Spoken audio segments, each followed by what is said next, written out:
নমস্কার বন্ধুরা, আবার অনেক দিন পর একটা ভিডিও নিয়ে আসলাম তোমাদের কাছে।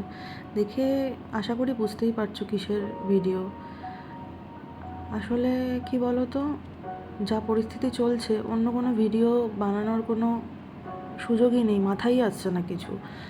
সবসময় এটাই ভাবি যে বাইরে যে সারাক্ষণ থাকি, ডিউটি করি, কিসের ভরসায় করি। আমার কিছু একটা হয়ে গেলে কেউ রেসপন্সিবিলিটি নেবে? পরিস্থিতিটাই তো সেটা নেই, সিস্টেমটাই তো সেটা নয়। আর আমরা বাচ্চাদের কথা বলছি, তাকে সেভ করার জন্য আগে নিজেকে বাঁচানো তো আগে প্রয়োজন, তাই না? তাই জন্য কালকে আমিও প্রতিবাদ মিছিলে গেছিলাম, অংশগ্রহণ করেছি। জানি না কতটা ন্যায় বিচার হবে, তবুও সিস্টেমটাকে তো চেঞ্জ করার দরকার আছে, তাই না?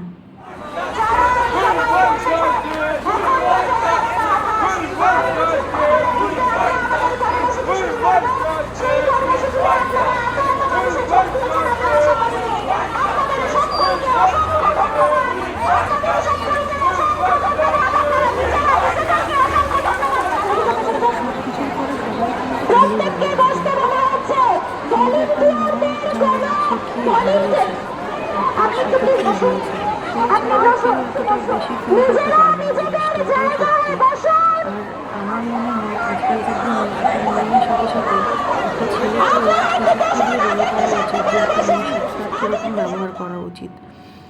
আমরা সবাই চাইবো যাতে ন্যায় বিচার হয়, দোষীরা যেন শাস্তি পায়, যাতে এরকম দিন আর দুবার না দেখতে হয় কাউকে।